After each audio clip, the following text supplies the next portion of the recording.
ఈ దేశానికి ప్రధానమంత్రిగా రాహుల్ గాంధీ గారు ఈ దేశ ప్రధానమంత్రి కావాల్సిన అవసరం ఉన్నది.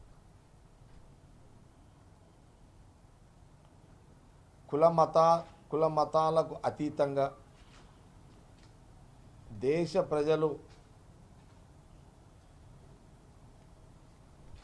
ప్రజాపాలన,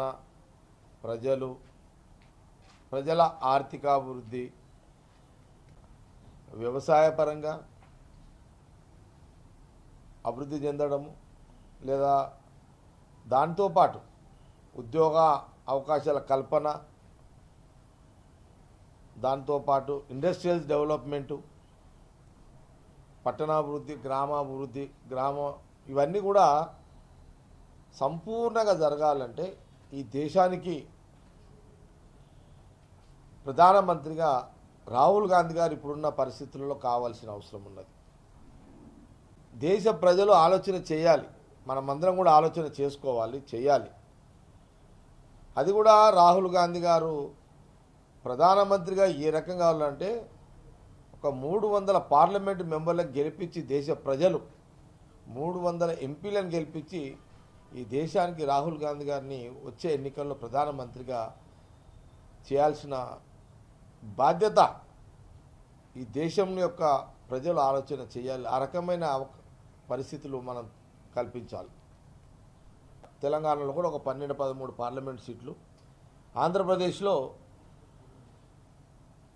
ఎన్ని ఉన్నాయడా? 25. ఆంధ్రప్రదేశ్లో 25. అంటే అటు ఇటు అక్కడ 15 నుంచి 20 పార్లమెంట్ సీట్లు ఆంధ్రప్రదేశ్లో.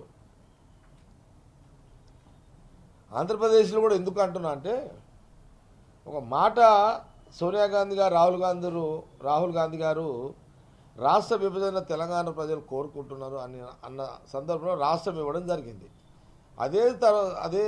అదే సమయంలో అక్కడ ఆంధ్రప్రదేశ్కి కూడా ఏపీకి ప్రత్యేక ప్యాకేజీ కూడా ప్రకటించడం కూడా జరిగింది.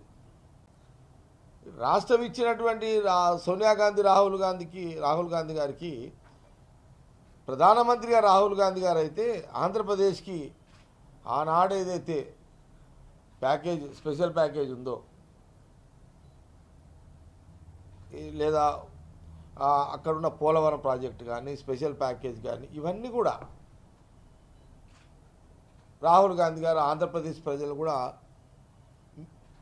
మేలు జరిగే అవకాశం అక్కడ ఉంది. అది కూడా ఆంధ్రప్రదేశ్ ప్రజలు కూడా ఆలోచించాలి. ఇప్పుడు ఒకసారి మీరు అక్కడ వైఎస్ఆర్ పార్టీని గెలిపించారు ఎంపీలు, వాళ్ళేం చేయలేకపోయారు ఆంధ్రప్రదేశ్కి. తర్వాత టీడీపీ ఎంపీలను గెలిపించారు, ఇప్పుడు ప్రజెంట్ ఉన్నారు, వాళ్ళు ఇప్పటివరకు క్లారిటీ లేదు, స్పెషల్ స్టాటస్ కాలేదు ఇప్పటివరకు. చంద్రబాబు నాయుడు గారు కూడా మాట్లాడుతున్నారు కదా, ఆంధ్రప్రదేశ్ ప్రత్యేక ప్యాకేజ్ ఏది, లేదా పోలవరంకి నిధులు పెద్ద ఎత్తున నిధి లేదని. ఆ వైజాగ్ స్టీల్ ప్లాంట్ కన్ఫ్యూజ్లో ఉంది. రాహుల్ గాంధీ గారు ప్రధానమంత్రిగా అక్కడున్న ఒక 25 సీట్లలో ఒక 20 ఎంపీ సీట్లు ఆంధ్రప్రదేశ్లో ఎవరైనా అభ్యర్థులు కానివ్వండి, ఆంధ్రప్రదేశ్లో ఒక 25లో ఒక 20 ఎంపీ సీట్లు అక్కడ గెలిపిస్తే, కాంగ్రెస్ పార్టీ ఎంపీలను గెలిపిస్తే ఆంధ్రప్రదేశ్లో అక్కడ ఒక ప్రత్యేక ప్యాకేజ్ రాహుల్ గాంధీ గారు మాట అంటే మాట, వారు మాటిస్తే మాట తప్పరు. అందులో ఉదాహరణమే కదా రాష్ట్ర విభజన తెలంగాణ వచ్చింది. ఈ విషయాన్ని ఆంధ్రప్రదేశ్ ప్రజలు కూడా ఒకసారి విశ్లేషించుకోవాలని నేను తెలియజేస్తున్నాను. ఇప్పుడు వాళ్ళిద్దరూ ఆనాడు వైఎస్ఆర్ పార్టీ ఆంధ్రప్రదేశ్లో, అటు జగన్ లేదా ఇటు చంద్రబాబు నాయుడు గారు, వీళ్ళందరూ బీజేపీ సంఖలోనే కూర్చున్నారు. ప్రధానమంత్రి నీడల్లోనే వాళ్ళ రాజకీయ ప్రయాణం జరుగుతుంది. కానీ ఇప్పటి వరకు అటు జగన్ కానీ ఇటు చంద్రబాబు నాయుడు కానీ ఇప్పటి వరకు ఎక్కడ కూడా ఆంధ్రప్రదేశ్ ప్రత్యేక ప్యాకేజు, పోలవరం పెద్ద ఎత్తున నిధులు, ఉక్కు కర్మాగారం సంబంధించిన ప్రైవేట్గా ఆపడం, ఈ మూడు చంద్రబాబు నాయుడు జగన్ చేయలేకపోయారు. అదే రాహుల్ గాంధీ గారు వచ్చే ఎలక్షన్లో ప్రధానమంత్రిగా అయితే ఆంధ్రప్రదేశ్ సేఫ్ జోన్లోకి వచ్చేస్తుంది. అందుకే అక్కడ 20 సీట్లు ఉన్నాయి. అక్కడ 20 సీట్లు ఆంధ్రప్రదేశ్లో, తెలంగాణలో ఇక్కడ కూడా ఒక 14 సీట్లు ఎంపీలు గెలిపిస్తే అపోజిషన్లో కొంత వెసులుబాటు ఉంటుంది కాబట్టి గెలిపిస్తే ఏమైపోతుంది, ఈ రెండు రాష్ట్రాలతో అటు ఇటు కలుపుకుంటే ఒక 35 సీట్లు, తెలంగాణ నుంచి ఒక 15, అక్కడ ఆంధ్రప్రదేశ్లో ఒక 20 వస్తే ఒక 35 ఎంపీ సీట్లు రాహుల్ గాంధీ ప్రధానమంత్రిగా కావడానికి ఉపయోగపడుతుంది.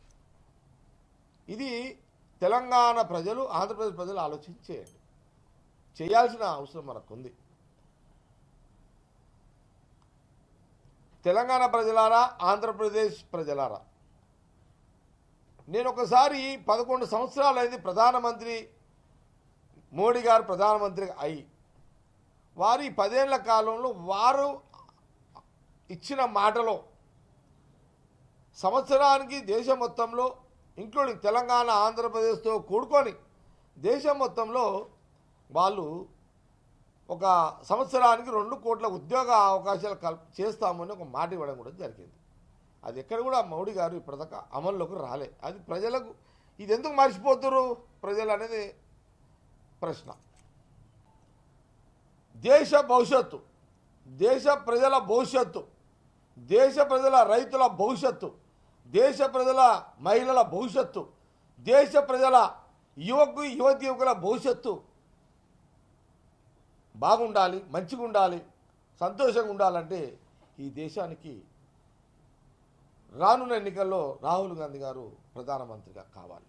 ఇది ఆలోచన చేయాలని.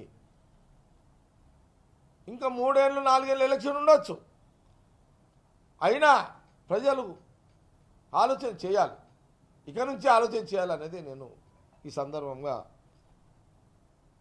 మీడియా ద్వారా నేను